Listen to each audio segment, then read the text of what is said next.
So the last piece I want to talk about for resources is intellectual property. And there are great law firms who can give you tutorials. There's plenty of stuff on the web. But the types of intellectual property, shorthand IP, you want to think about are these. There are 5. One is trademark. And trademark means what can you protect is branding, like the Nike swoosh. And the examples could be marks or logos or slogans. Other type of intellectual property could be copyright. An example is creative or authored works and expressions. You can't copyright ideas, but you can copyright software or songs or movies or website content. The other one is trade secrets.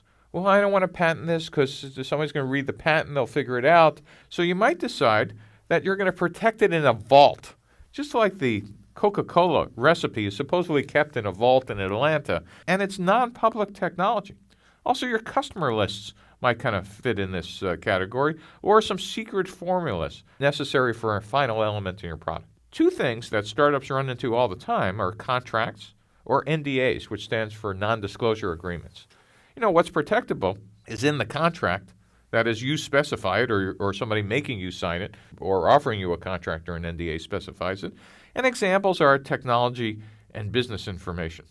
Now, by the way, before we go forward, this is one point I want to mention. Founders sometimes naively believe that they could protect their technology from investors or potential investors by making investors sign a non-disclosure agreement. That just doesn't happen, and it's a naive view of how to protect your technology.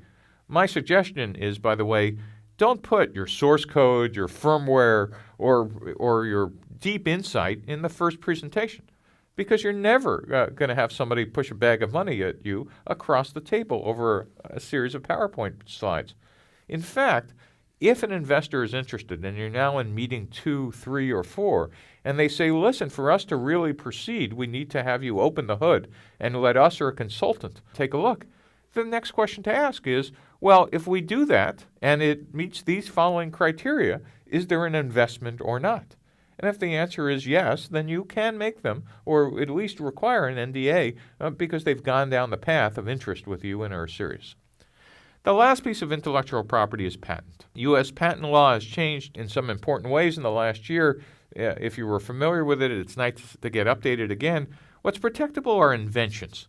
And typical examples are new technology. You've invented something new, some hardware or algorithm or software, etc. Getting a patent is kind of important.